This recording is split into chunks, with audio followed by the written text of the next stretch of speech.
All right, and we are live. Good afternoon, everyone, and welcome to session 5 for Dare to Be Great 2020, day 2. And already in the comments, we have a bunch of people saying, Tony, Tony, Tony. Amazing. This is going to be an excellent session.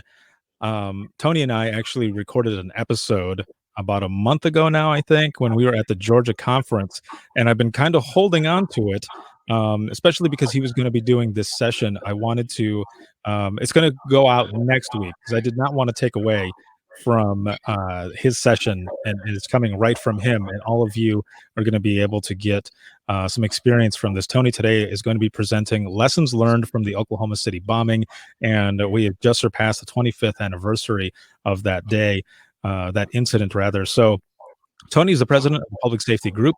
He has more than 30 years of public safety communications experience. He has lectured to over 20,000 public safety professionals in more than 150 cities, 48 states, and 3 countries, and has presented at National APCO and NINA conferences. He holds a BA in criminal justice and an MA in political science. Tony spent many years with the Oklahoma City Police Department's Communication Division and was a supervisor on duty during the bombing of the. Is it Murrah? Is it Murrah? What's Murrah? Murrah. Okay, just want to make sure I had that. Federal building. And he also holds the distinction of APCO Life Member and Emergency Number Professional from NINA for the Public Safety Group. This is a North Carolina corporation incorporated in 94 to provide quality training to public safety communications personnel. The Public Safety Group has delivered its services all across the United States to thousands of professionals in hundreds of government agencies and private corporations. Sir, I am so happy and honored to have you here. Please take it away. Well, thank you, everybody, and it is good to be here. We always have backup plans, and that's why we were a couple minutes. We wanted to go straight into this section, but of course, my desktop didn't want to work, so we have moved to a backup and backups to the backup. So, maybe one of our first questions is, how many people were not even alive when this incident occurred 25 years ago? And what we want to do in the next hour or so is take you back to that day, and that is where we're going to start, is a audio recording that occurred in a building across the street. I'm going to do a review of the incident for a couple of minutes and talk about some of the major lessons learned. I used to teach an 8-hour session on this class, so we're going to condense that obviously tremendously.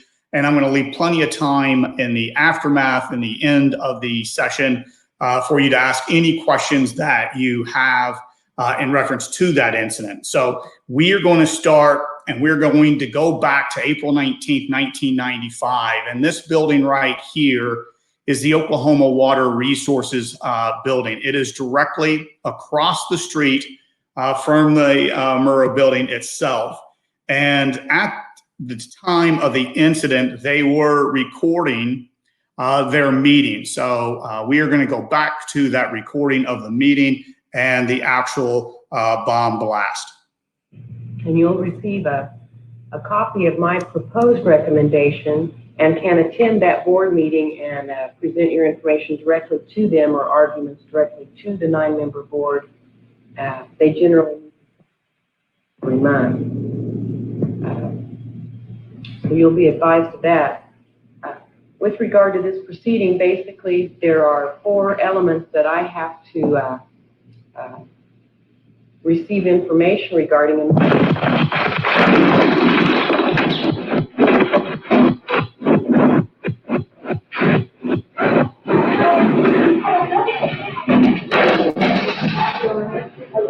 Everybody, let's get out of here. Now, watch the electricity line. Watch the light. Watch the light. Get out. Out the back door.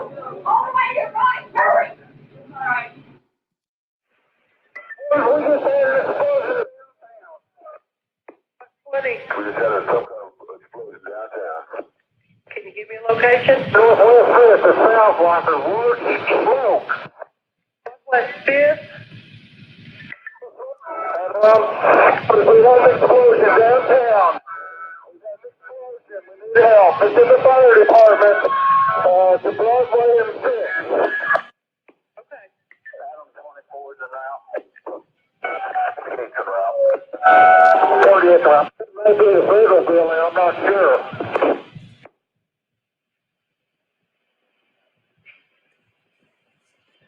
46, we got glass and windows everywhere.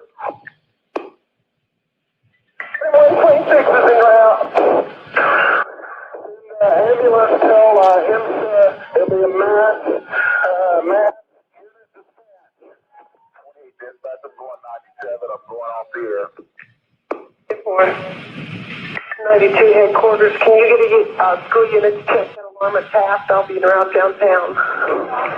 Clear. 46 and 97. Adam 24 echoes, we're 97. We got damage and injuries all up down Broadway. Every mobile infantry get fire, everybody. Block the road off headquarters.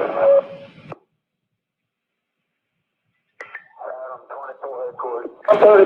24, go ahead. I have a lady injured at 121 Northwest 6.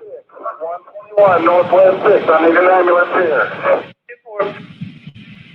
Adam 24 headquarters. I need Emerson in front of the YMCA. We got several injuries. Someone at 24 headquarters. I'm en route down there.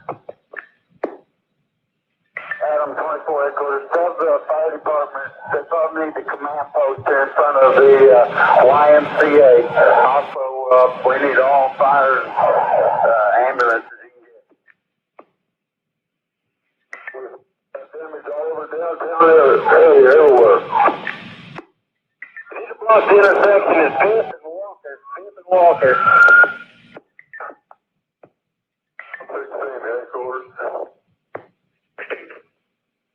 I got some structure damage to the building here at Main and Broadway. Somebody parked it by here also. Adam, either one of us, if we get somebody over here around Fifth and Good, try to block them. 28 dispatch, I'm 97, it's a federal building. North side fully demolished, we need to get the units over here. 937, Will Rogers. 937. 937, I'm 97 at the courthouse, just south of the federal building. We need as many input as he can get down here. We got several jury members in the courthouse injured.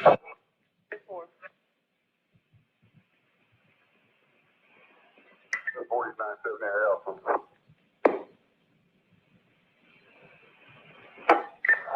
Five to headquarters.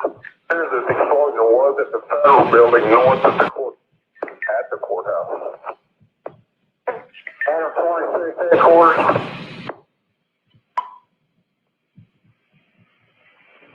Adam 26. Headquarters, we have got a lot of children huddled here at the YMCA office.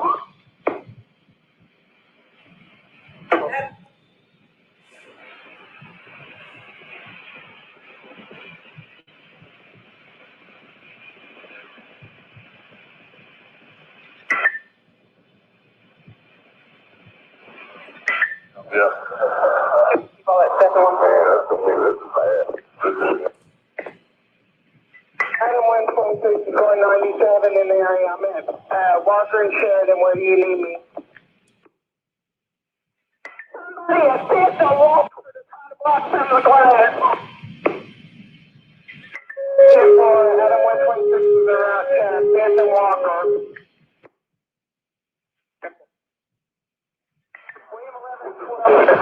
Stand back. You need us here, we're out. What do you need us?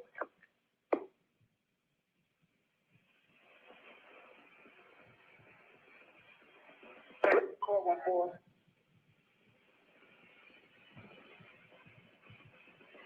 Ocean 697. Ocean 6. Adam 126, supervisors, I'll be at Main and Walker. 26 at Main and Walker. Adam 130 headquarters. damage all the way to Mason, all the way down to damage all the way to Park Avenue. 4 Adam 130, all the way to Park Avenue. Other unit calling? 4142, that runs also.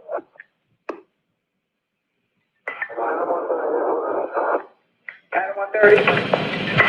I've got 6 to 7 people down. In the 100 block to Northwest 6, I need ambulances. M10's been advised several times.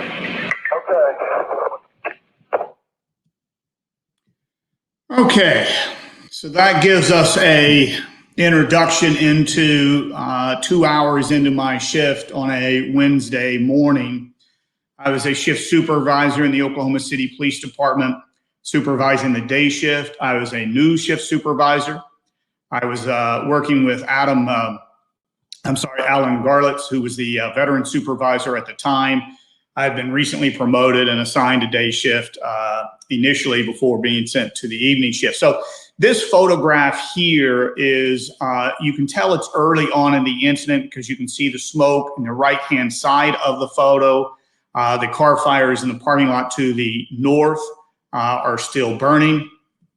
The next slide here, we're a little bit into the incident. You have multiple ladder trucks from the fire department. The one in the front is fully extended, rescuing people in a far back area of the building. I've always wondered what that man had in his briefcase, that he couldn't leave the briefcase behind. He needed to bring the briefcase with him. Another photograph, obviously, this is multiple hours into the incident, as numerous departments and agencies are already on scene, affecting various rescues inside the Murrah building. This photograph is the parking lot due north of the Murrah building. There was one fatality in that parking lot, and you can see the damages to the building on the right. That was across the street.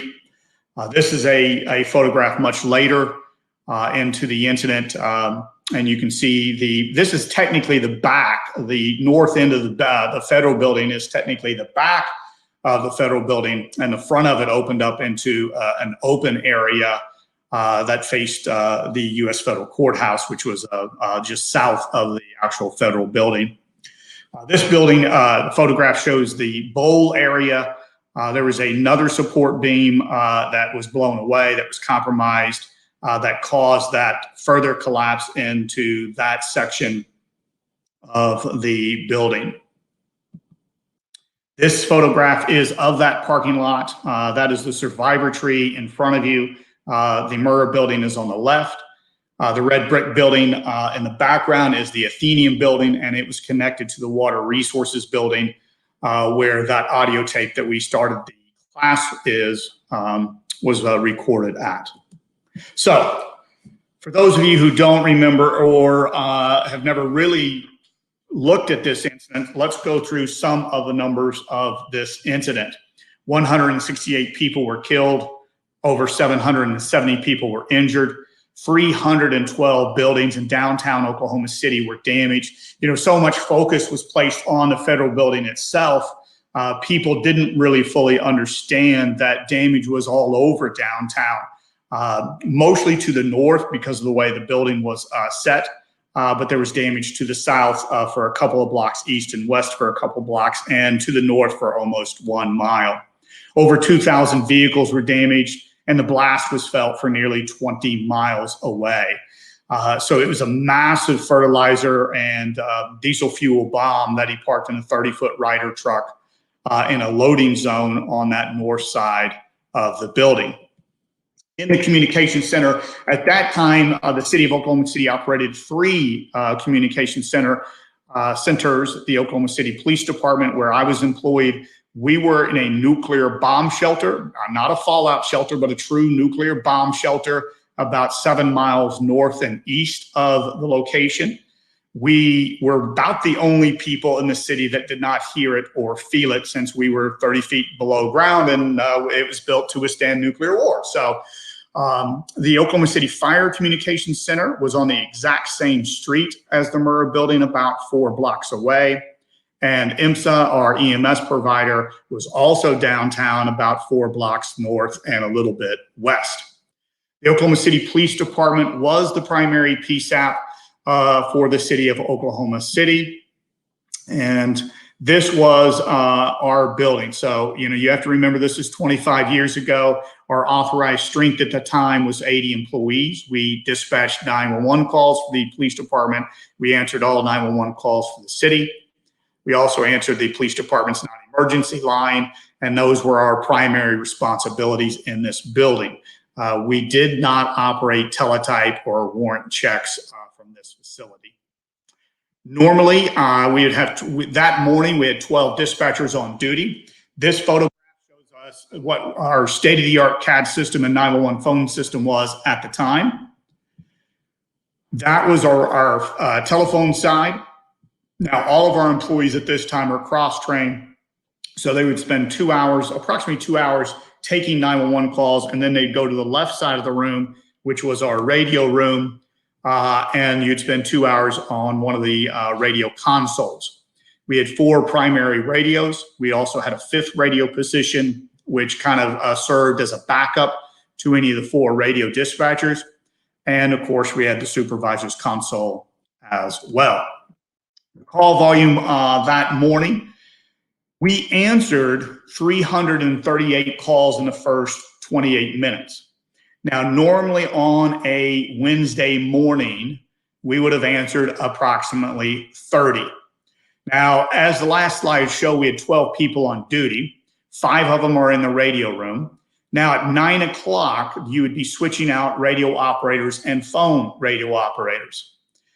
And so instead of 5, there was actually 6, because that radio console for downtown Oklahoma City, the relieving dispatcher 1 had just plugged in, and the other one was just ready to unplug at 9:02 when the explosion happened, and you hear that radio traffic. So there were 6 people in the radio room and 6 people in the telephone side. In the first 30 minutes, there was 83 abandoned 911 calls. There was another 150 more 911 calls answered in the second half hour. Now, we know from the downtown central office in Oklahoma City, there was 1,200 attempts to dial 911 in the first hour. And that's only from one central office. And you have to remember that the blast was felt for 20 miles. And we only answered in the first hour 338 plus 150. So, you're talking about 488. That leaves a whole lot of 911 calls that didn't get anything. And Leslie, we'll be talking about cell phones here in a minute. So just hold that, and we will be bringing that to you. In the first 30 minutes, the average speed of answer of a 911 call was 31 seconds. Our normal was a little bit less than 2 seconds. The maximum delay of any 911 call, somebody waited 546 seconds to get their 911 call answered. The second 30 minutes, the average speed of answer dropped to 2 seconds with a maximum delay of 27 seconds. What basically happened is we went from having 12 people on our operations floor to having more than 30 people on that operations floor in less than 1 hour. One dispatcher who reported to work about 30 to 40 minutes inside of the start of the incident. He would work until 11 o'clock that night, and by himself, he would answer 1,203 phone calls in his nearly 14-hour shift. And he is still employed as the director. He was recently promoted to the director of the Communications Center for the Oklahoma City Police Department. So some people are still there. The Oklahoma City Fire Department, this is fire station number 1, fire headquarters. It is literally on the same street as the Murrah building, 3 blocks away. Now you see that window on the second floor? Guess what that is? That is the fire department's communications center behind the window. They did have a window. Now, being just blocks away, they felt it shake their building. It was with such strength that one of the ceiling tiles fell out of the ceiling onto one of the radio consoles. This is what that looked like 25 years ago the state-of-the-art system. Now, typically, they would have 3 to 5 dispatchers on duty, and they would work 24-hour shifts. They did have a full kitchen you see there in the background, as well as sleeping quarters also. So let's get into the lessons that we want to learn and talk about from this incident. And one of them is the value of training. Now, this photo is a more recent photo of the survivor tree. It is still there. It is thriving 25 years later. The value of training is, I just can't speak enough of it. And so many times we hear people say, well, you can't train for something like this. Yeah, you can. And yeah, you should. We have to train. We have to elevate our training to a new level. I hear things all the time, what, maybe it's an active shooter. Maybe it's something else. Now in Oklahoma City, what do you think we always train for? Tornadoes. It's not a matter of if a tornado is going to hit Oklahoma City. It is a matter of when and a matter of how big. A number of years ago, the National Weather Service did a study of Oklahoma City, a nearly 100-year study of Oklahoma City. And during that 100 years, a tornado hit the incorporated city limits of Oklahoma City more than 90 times. So it's about every single year. It's going to happen. Now, the vast majority of those are very small tornadoes, do little damage and no injuries. But it was going to happen. The big one was going to happen. And we spent a tremendous amount of money and time, more time than money, training in the communication center, training in the police department, training in the fire department. And, it paid huge dividends. Now, what we experienced that day, was it exactly how we talked about? No. We had never trained about somebody blowing up the federal building. But that's what happened. And it's what I call the theory of transferability of training. We'll train for this. This may happen. But the training that we do for this transfers to the incident that does happen. And that becomes so important, is the value and the importance of training. These 3 days and sometimes we wonder what can one person do? You look at people no further than Ricardo, and you can see what one person can do in this industry. My agency has a responsibility to train me. That is, there is no doubt about that. But if my agency shucks that responsibility or doesn't take that responsibility serious, I'm going to be the butt in the chair when it happens. So then it becomes an individual responsibility to make sure that I am ready, to make sure that I am trained and ready to respond to this event. And someone had mentioned it, cellular phones. Yes, we did have cellular phones in 1995.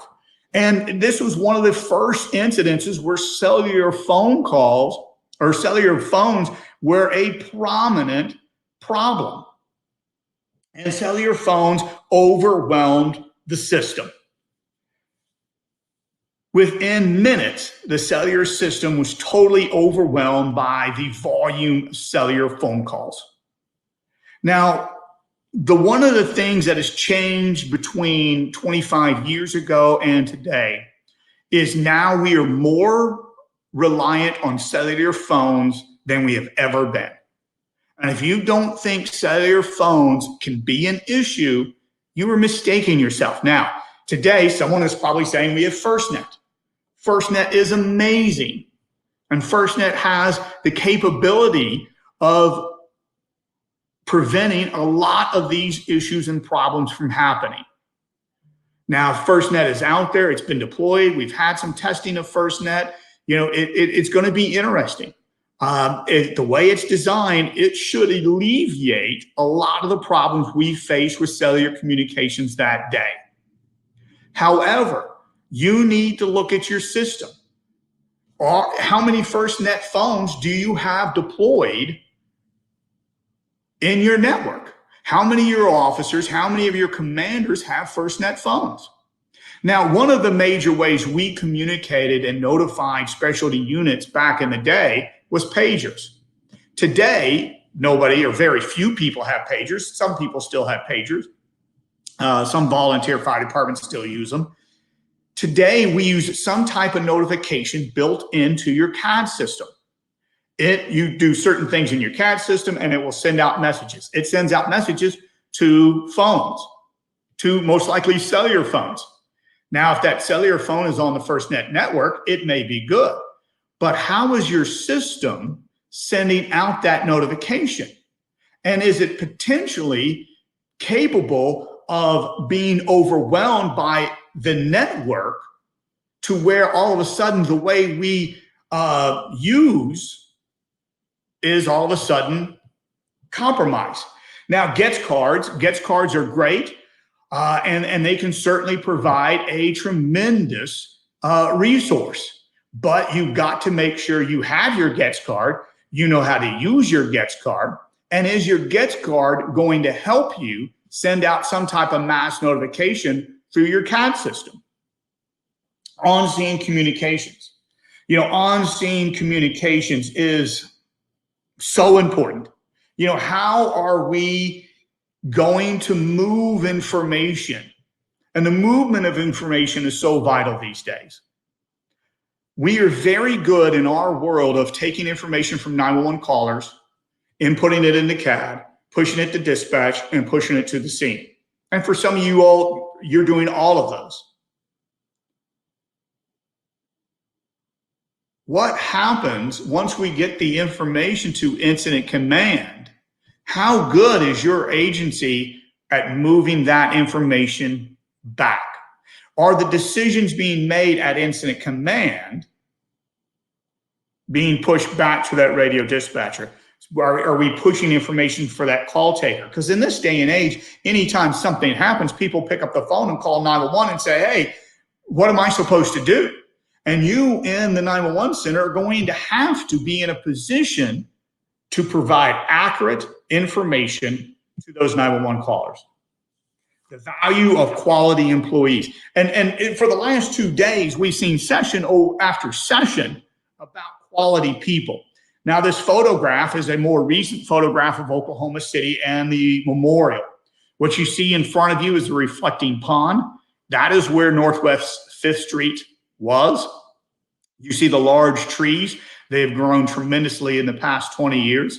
And you see the bronze and glass chairs. Each chair represents one person who died in this incident, and each chair is named for a specific person who died in the incident. There are smaller chairs that do represent the 19 children that were killed in the incident. Are we hiring quality people? Are we promoting quality people? That is going to set the stage of this incident. It's not going to be one person. It's going to be everybody. Do we have the right people in the right position to do the job? Do we have the right commanders? Do we have the right supervisors? Do we have the right radio dispatcher working that position? In the audio, you heard two voices. Two people aren't supposed to be working that radio, but they were in that process of switching out. And those two people would work that incident on that radio until they were relieved by the evening shift at 3 o'clock that afternoon. One of them is still dispatching today and is still a frontline dispatcher, still doing an amazing job. Now nearly has 30 years, a little bit more than 30 years with the Oklahoma City Police Department. The ability to make decisions. Do we have the ability? Do we empower people to make decisions? Now, on a normal basis, I may make decisions within this realm. This is my decision-making ability and authority. But when it hits the fan, can I push this decision-making ability and authority from here to here? Because we have to push decision-making ability and authority to its lowest level. Some people work at what I call mother may I agencies, where everything I do must seek the approval of somebody else. I was listening to a radio not too long ago, and there's two dispatchers working at this agency. And one of them gets on the radio and calls the sergeant and asks the sergeant on the radio if she can take a break. Really? You don't trust her or him to make that decision that there's two of us working, nothing's happening, I can go heat up my popcorn, I can go heat up my dinner. I have to ask a sergeant, does he even really know what is going on, or her know what's going on in the communication center? Probably not. And what do you think is going to happen when something happens at that agency? And those dispatchers are used to every time something happens, they must seek the approval of somebody else. I must turn to someone else to get approval. We should have trained our dispatchers well enough to trust them to make decisions. Because when this happens, we don't have the time or the ability to push decision-making to somebody else. I don't have the time to ask somebody else to make all these decisions. I have to expand my decision-making ability from here to here so the next person can expand theirs out to a higher level. We have to empower these team members to make these critical decisions in the moment, right here, right now. Is there potential for making a mistake? Absolutely. And you know what? We made mistakes that day. And when we made a mistake, we picked it up and we moved on and started again.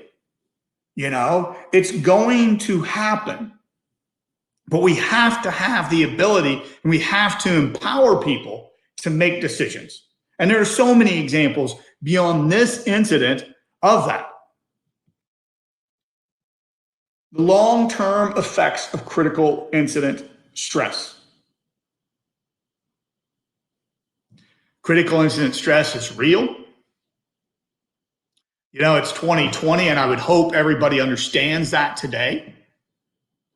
We had Dr. Michelle Lilly on just 2 hours ago.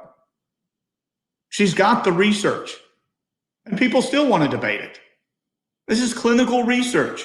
Now, her clinical research taught us what we all already knew who had been in the comm center, but finally we had somebody that says this is real. And we were able to, and then over the last 10 years, we've been able to take it to people. Now, on the anniversary last Sunday, 10 days ago, a good friend of mine who was involved in our peer support program at the time, he was talking about some of the roles he played in the peer support program and doing the debriefings in the aftermath of this incident.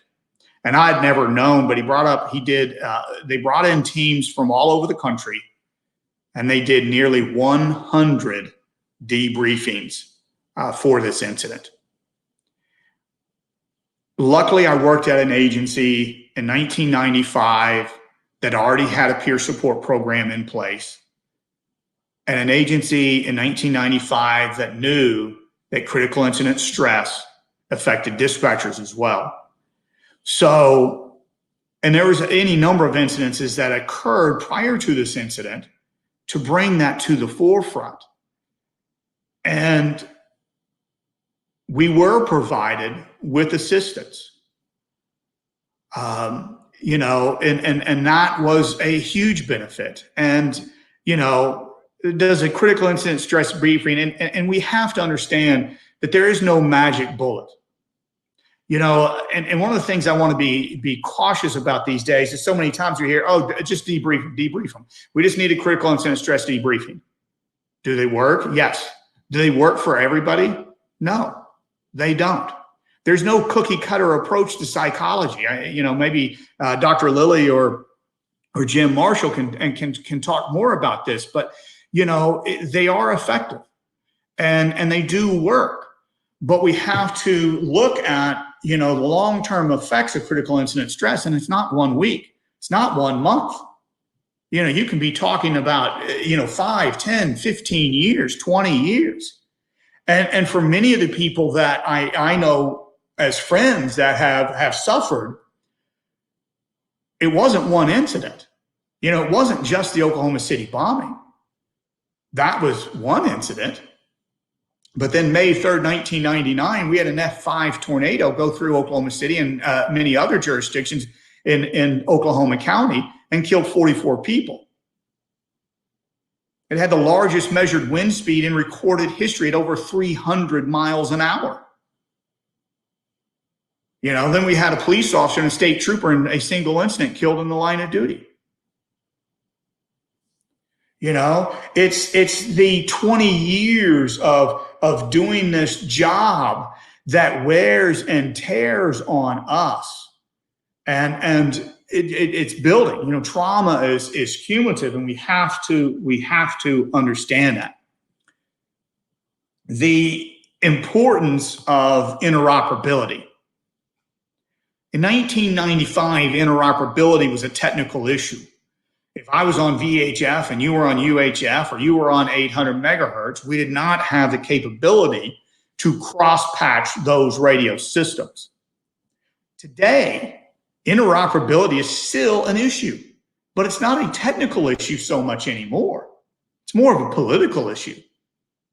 We have all the capabilities, and in many comm centers, we have the capability of patching this radio with this radio, or this radio system with that radio system. But I hear it all the time that if we have a pursuit or an armed robbery that crosses jurisdictional boundaries, the dispatcher's picking up a phone and calling the other agency and using 50, 75-year-old technology where I could hit a couple of buttons and cross-patch the radio and notify them immediately of the incident. So why are we doing this? Well, I don't want this officer on my radio. I don't want this dispatcher keying up on our radio. We see it all the time. Interoperability can be done. But is this something we're going to actually do? Is this something that we are going to employ on a day-to-day basis? If you had a pursuit today, if you had a multi-alarm fire today, if we had this today, how soon would you patch and go to interoperable communications in your agency? Does the frontline dispatcher even know how to do it? Do they even know that they have interoperability, state mandated, statewide interoperability, federally mandated radios out there? Interoperability is still an issue today. Even though the technology is vastly different, it still is there. The critical importance of communications in a disaster response. Even though we operated 3 different centers that day, moving of information and the role of communications is huge. Someone told me a long time ago that an agency needs 2 things to operate. Now, this is a police captain telling me. And he said, we need patrol and we need communications. The only 2 things we have to respond is patrol and communications. We have to have suppression if I'm in a fire department, and communications. We got to have people to respond to the calls, and we have to have people to send those people. I was recently teaching an active shooter class, and somebody in class raised her hand and she said, last week I told the sergeant that I was coming to this class. And the sergeant turned to this dispatcher and says, why? There's no role of dispatching in an active shooter. And that was months ago that was said. Just a few months ago. We still have this mentality that permeates public safety. How are we going to get the word out about this incident? All the people in this day and age, as soon as something happens in your center, in your city, people are going to call 911. And they're going to expect the people that answer that call to provide them accurate information about what they are supposed to do in a timely manner. And that becomes so important. And we have time, and this is why I left a fair amount of time in this session for your questions.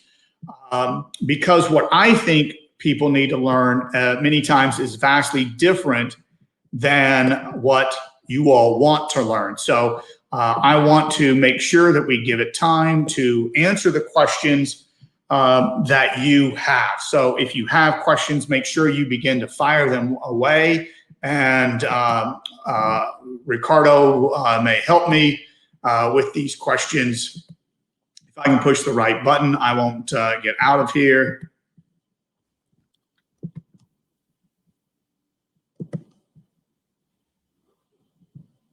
All right. So my ninja Leah is in there in the comments, letting people know that any of their questions, to please make sure to throw it in the Ask a Question feature, so that we can keep track of these a little better. And then you don't have to go all over the place looking for them. Yeah, and I've seen some of the names in here, and I've recognized some of the names from a variety of people. And we have some people that were in other positions in Oklahoma City at this time as well. It was a massive effort, and many times people don't understand. More than 100 local, state, and federal agencies would respond to this incident. So the size of the response is so big. Wow. We do have a question that came in here just now, and it says, do you think mandatory therapy sessions would be beneficial? Your thoughts? Now, our debriefing sessions, and they were held they started about 40 days after the incident, because the rescue effort took multiple weeks, and then preparing the building for demolition. Now, there is some caution about mandatory debriefing sessions, and I think I saw Dr. Lilly post something about some research that shows that they can be harmful. So it's really hard. The trouble I have is when we make a debriefing, and that's not a therapy session. So I'm maybe deviating from your question a little bit. Mm-hmm. When we make a debriefing mandatory, or if we make it voluntary, I know dispatchers that if I go to you and say, hey, I know you handled this shooting, Ricardo, and they're having this debriefing in a couple of days, do you want to go? I know so many dispatchers, if I'm a night shifter and it's at 8 o'clock in the morning, I'm not going, and they're not going to give you the time off to go. If you can go, you can go, or I don't want to go because if I go, it's going to mandate someone stay in. And I don't want to hurt somebody else and mandate someone else. So I'm not going to go even though I want to go, or I know I need to go. So that's the difficulty I have when we make it voluntary for people in dispatch, is many of us won't go, even though we know we need to go. I understand the difficulty of making it mandatory as well. Other questions. And folks, no questions are off limits. So if you just want to type them in, I know Ricardo told you to ask it the right way, but if you just want to type it in, we'll do our best to answer them. We've got time. No questions limits. You're not going to offend me. You're not going to upset me that, oh my gosh, I'm afraid to ask that question. There's another one that popped up here, and it says, I know you were police, but from a dispatch standpoint, what is the most important radio interaction you learned from the bombing, the Oklahoma City bombing? The most important radio, say that again? So it says, I know you were police, but from a dispatch standpoint, what is the most important radio interaction you learned from the Oklahoma City bombing? Gosh, there are so many important lessons to be learned, and to pick out one. I think it's the value of training and the value of people. We've it's to train people. We've got to get them ready. We've got to elevate our training. It's those would be the two that I would suggest. I think one other, how many dispatchers did you lose from this event? And it's this, I can't tell you an exact number. We didn't have anybody that walked in and said, I'm done. I'm out of here. I can't do this. We didn't have anybody that do that. Now, in the years that followed, did our turnover rate go higher? Yes. In the years that followed, did the success in our training program go down? Yes.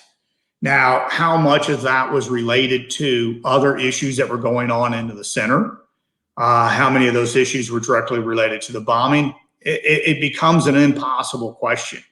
Now, they do know some firefighters that did immediately retire after the incident as a direct result of the incident. So that certainly did happen. We also, one of the strange things, we picked up a couple of employees in the years that followed that were in other parts of public safety or other parts of the environment that left their job and came into our job. One was a victims assistance coordinator. One of them was a paramedic with our EMS provider, IMSA. They were involved in the response in a different part. They left their jobs and came into 911. So it's a complex issue, real complex. So we got another question that came in here, which is good because there's a feature on here where as soon as I answer the question, I can click this button that says start answering, so that when people watch on the replay, they can go straight to that question, which is a really powerful feature on here. So this is pretty cool. The question, however, is how did you explain to your family what you went through that day? Well, I had just gone through a divorce. I had no kids. The ink on my divorce had been finalized about 90 days beforehand. So when I finally went home that night, I went to an empty house. But my dad, my brothers, I had a brother that lived in Texas at the time. He called a couple hours into the incident and somebody transferred him to my phone. And he's like, well, how bad is it? I said, well, it's bad. It's really bad. And I got to go. And I hung up on him. I probably never really fully explained some of the things to my father, my mother. But my father knew a U.S. Secret Service agent that was in the building and was killed in the bombing. For some people, for many people in Oklahoma City, they knew people that were killed in the incident. So, it was, everybody was in the same boat. We may not be in the same part of the boat. I was going to college at the time, and one of my professors says that he knew 20 people who died. Because he'd worked in political science and all for so long. I mean, there was people that literally had to make decisions of whose funeral do I go to. One of her dispatchers, the person who raised her as her mother, was killed in the bombing. So, the far reaches of the incident it was mind-boggling. It was and the outreach of not only the city of Oklahoma City, but I can still remember the names of some of the communication centers that mailed us cards, gifts, food. It was probably 3-4 days into the incident. FedEx arrives with an overnight package, and this is a big, huge box. It's it's like 20 pounds. 30 pounds, and they'd FedExed it overnight, which, God knows how much it costs. We open it up, and it was from a police department in California, and it's all this homemade baked goods, cookies, brownies, bread, everything, and everything was in 3 shifts. There was 3 loaves of bread, 3 trays of cookies. And so you knew that dispatchers put this together. And they included a note that said, don't leave out 3rd shift. Don't forget 3rd shift. Exactly. Because how many times, when something is delivered, that it's all gone by the time the midnight shifters get there. Mm-hmm. The person in our comm center that had kind of taken the responsibility of coordinating all of this, I said, well, let me have a cookie out of the 3rd shift tray. They'll never miss it. It's 1 cookie, but she threatened me with my life if I took something out of one of the other shift's trays, and that was huge. Let me give my email, and I think it was up on that last slide. Is that if it's still visible? If you have any questions, any comments, please feel free to email me directly, Tony, Tony, at publicsafetygroup.com. Tony at publicsafetygroup.com. And I think you can throw something up there on there as well, or as I can type it in here as well. Any other questions that people have? Yeah, there are actually a few more that came in here. So this first one here up at the top, it says, how was it for you when everyone who was not in law enforcement or fire and EMS wanted to talk about this incident? Yeah, it's, within weeks, we had people visiting our communication center, trying to learn the lessons learned from other agencies. The request for people from Oklahoma City to go speak publicly, not only around the country, but around the world, began to flood in. I mean, it flooded in. The first presentation I did was at the NENA National Conference in Nashville with several other people. Somebody from the fire department, Harvey Weathers, chief dispatcher from the fire department, a representative from our COG, representative from the telephone company at that time, Southwestern Bell, and we did a panel discussion at NENA, and it basically shut down the conference. Over 1,000 people were in the session. So, some people don't talk about it. I have talked about it for years, and I think when you tell a secret, you cut the secret in half. And to a certain extent, it's been therapy to talk to people about it and to present publicly about it now for 25 years. I don't know how many sessions, and we took hits, from people, especially early on. There was occasion that I got emotional. There were comments and critiques about some of us getting emotional, and one of them, I remember, the person says, I don't understand why somebody that wasn't even there gets emotional about it, but that was out there, and then you get the internal issues of why is he going? Why can't I go? And you try to spread it around, and then there are issues with that, and so I just finally started taking vacation time. I was maxed out on vacation time. I got no family. I'm divorced. Somebody wants to pay for me to go to Vancouver, British Columbia. I've never been there. Sure, I'll go. So I just started burning vacation time to do it, but it became an issue. And I've talked to other people from other prominent events that they've seen the same thing. So here's another question that, so it says, Tony, can you speak to the law enforcement, fire, and EMS relationship in Oklahoma City with dispatch post-bombing versus prior to? Many jurisdictions note dramatic improvement in partner agency relationships following an event like this. Is this the same situation in Oklahoma City? We had a really good working relationship with police, fire, and EMS, our IMSA, our EMS provider.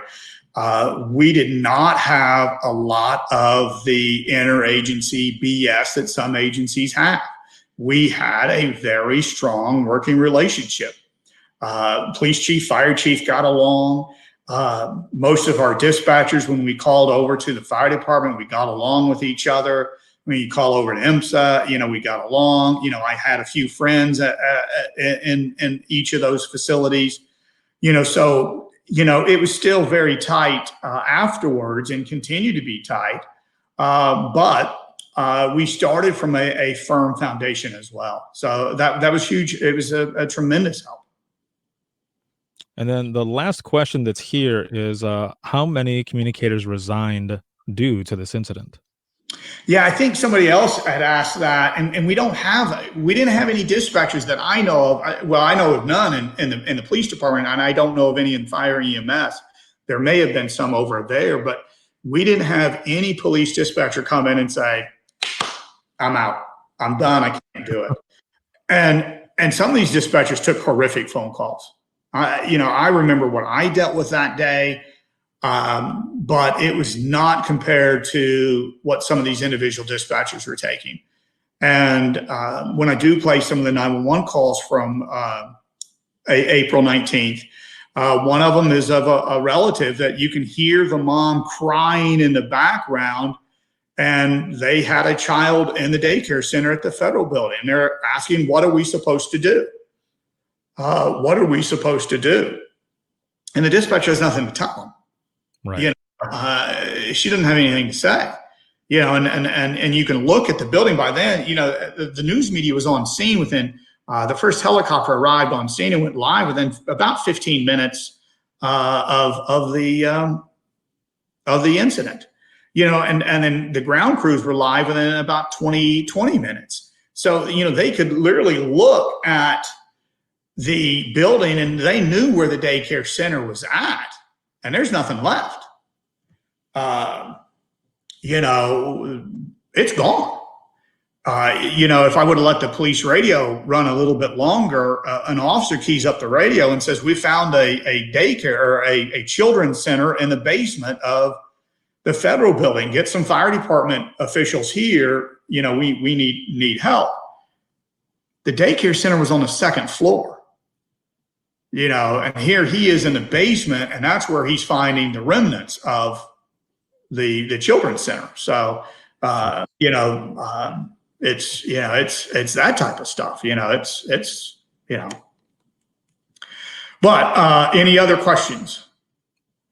It looks like that's all the questions that were in there. I don't see anything else that has popped up on the comments at all. Thank you again so much. Yeah, I think Susie from IMSA, she said that they didn't have any leave over at IMSA as well, but several paramedics. Yeah, several firefighters, several paramedics. We had a police officer commit suicide 11 months later. Sorry, Ricardo. No. Hey, no, this is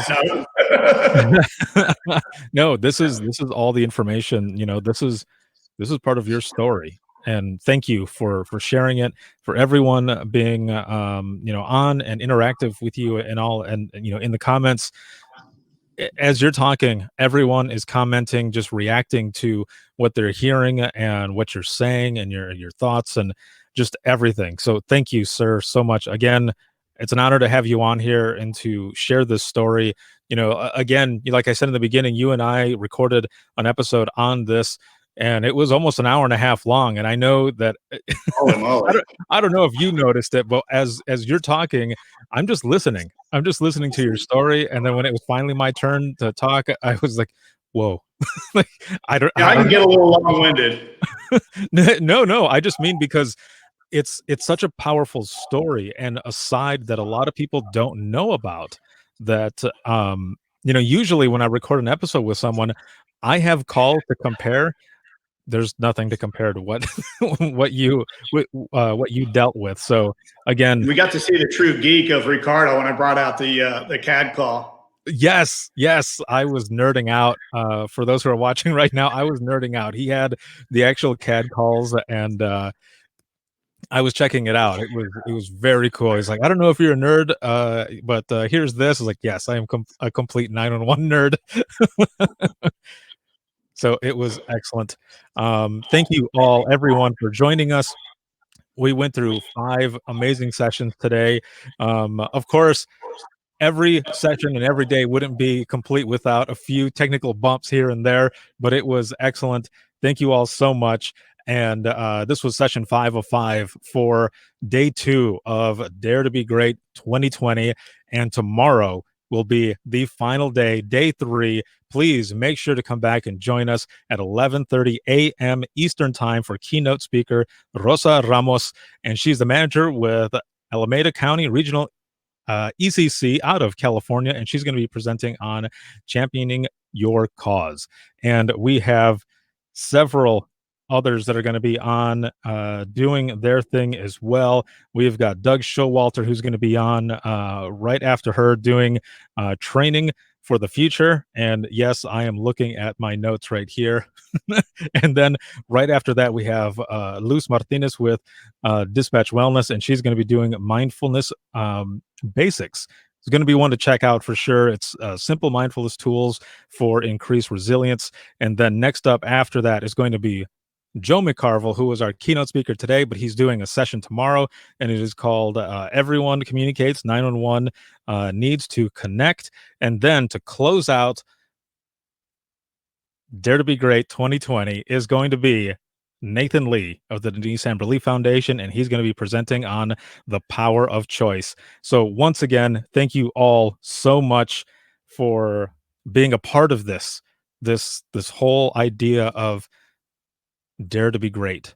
Everything that you do is a Dare to Be Great moment, and this is our time.